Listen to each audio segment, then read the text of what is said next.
Assalamualaikum warahmatullahi wabarakatuh anak-anak.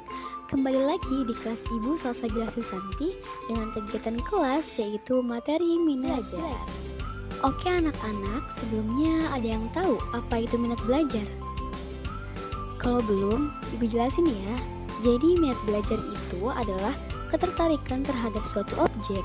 Nah, objeknya ini adalah belajar. Selanjutnya, kita bahas bareng-bareng yuk pengertian minat belajar.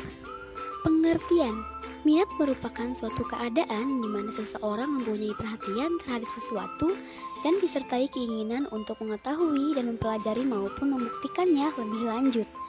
Nah, adapun menurut Khoristiawan dalam Paimun DKK 1998 ayat 48 mengatakan bahwa pengertian minat adalah suatu keadaan mental yang menghasilkan respon terarah kepada situasi atau objek tertentu yang menyenangkan dan memberikan kepuasan kepadanya. Lalu ada menurut S. Nasution 1987 ayat 66 mengatakan bahwa pengertian minat merupakan pernyataan psikis yang menunjukkan adanya pemutusan pikiran, perasaan, dan kemauan terhadap suatu objek karena objek tersebut menarik perhatian. Sebelum kita melanjutkan materi selanjutnya, apakah ada pertanyaan sebelum dilanjut? Ayo angkat tangan. Kalau tidak ada yang bertanya, maka akan Ibu lanjut ke materi selanjutnya ya. Oke, kita masuk kepada materi yang selanjutnya yaitu cara menumbuhkan minat belajar. Minat dapat timbul dengan didahului oleh suatu pengalaman. Selain itu, minat dapat ditimbukan dengan adanya rangsangan dari suatu objek yang ada kaitannya dengan kebutuhan dirinya. Menurut Slameto 195, minat belajar pada siswa dapat ditumbuhkan melalui hal-hal atau tindakan sebagai berikut. Yang pertama, penggunaan metode pembelajaran yang bervariasi. Seorang guru harus menggunakan banyak variasi metode pada waktu mengajar. Variasi metode mengakibatkan penyajian materi pembelajaran lebih menarik perhatian siswa, mudah diterima siswa, mudah dipahami, dan suasana di kelas menjadi hidup. Metode penyajian yang selalu sama dan monoton akan membosankan siswa dalam belajar. Yang kedua, guru harus mampu menciptakan suasana yang demokratis di sekolah. Lingkungan yang saling menghormati dapat mengerti kebutuhan anak.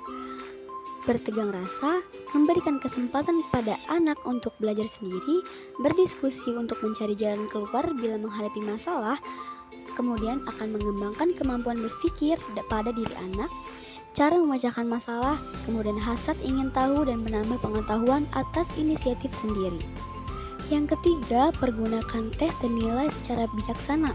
Pada kenyataannya, tes dan nilai digunakan sebagai dasar berbagai hadiah sosial, seperti pekerjaan penerimaan lingkungan dan sebagainya. Menyebabkan tes dan nilai dapat menjadi kekuatan untuk motivasi siswa.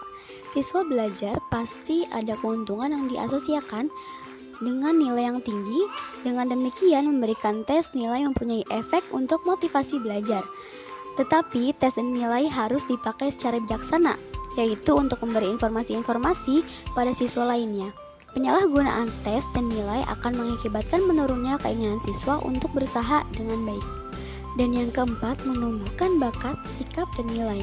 Belajar mengandung pengetahuan, pengalaman, dan keterampilan yang meliputi seluruh pembinaan individu terhadap dirinya, naluri, sikap, dan pembinaan nilai-nilai sekolah jika ingin menghasilkan untuk masyarakat sebagai warga negara yang baik dan menyesuaikan diri dengan lingkungannya dan berusaha meningkatkan taraf hidupnya, haruslah membekalinya dengan bakat yang terpuji, sikap-sikap yang baik, dan nilai-nilai yang diterima oleh masyarakat.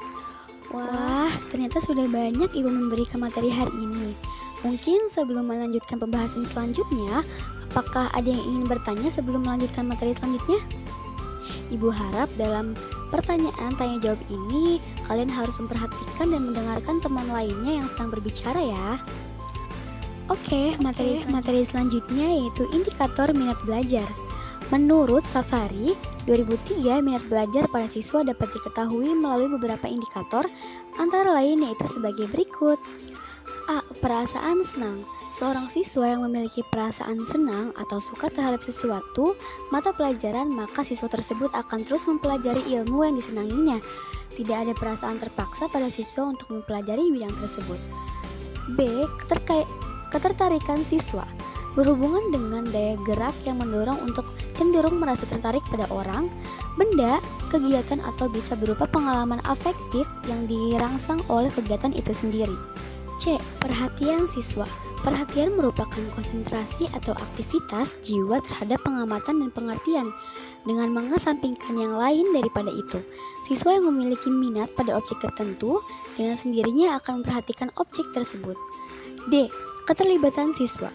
Ketertarikan seseorang akan suatu objek yang mengakibatkan orang tersebut senang dan tertarik untuk melakukan atau mengerjakan kegiatan dari objek tersebut. Minat tidak timbul secara tiba-tiba. Bagaimana anak-anak? Seru bukan aktivitas belajar bersama hari ini? Nah, maka dari itu kalian harus mengetahui minat belajar kalian itu di mana, di mata pelajaran mana. Tapi kalau bisa minat belajar kalian semua ada di semua mata pelajaran ya, untuk mendapatkan nilai yang terbaik. Nah, sebelum mengakhiri aktivitas belajar bersama hari ini, kita adakan diskusi kelas dulu ya, yang dimana kalian ibu minta untuk saling bertanya satu sama lain dan berdiskusi satu sama lain. Diskusinya apa saja sih Bu? Nah, diskusinya tentang materi hari ini, tentang minat belajar kalian. Yang pertama, apakah ada yang berani menjelaskan kembali materi yang sudah dipahami pada hari ini? Kemudian yang kedua, apa yang kalian sukai dari kegiatan belajar bersama kita hari ini? Yang ketiga, sudah adakah rasa minat dalam belajar? Selanjutnya yang keempat, apa yang telah kalian pelajari dari materi minat belajar hari ini? Ayo diskusikan ya. Oke, sekian kelas hari ini. Semoga kalian semua sudah menemukan minat belajar kalian ya. Tapi perlu diingat kembali, kalau bisa minat belajar kalian semua harus pada semua mata pelajaran loh, karena itu sangat bagus untuk diri kita. Baik, bila sudah ibu akhiri ya kelas hari ini. Semoga kalian semua senang dan mampu beraktivitas kembali. Terima kasih semuanya, terima kasih anak-anak. Ibu akhiri ya. Wassalamualaikum warahmatullahi wabarakatuh.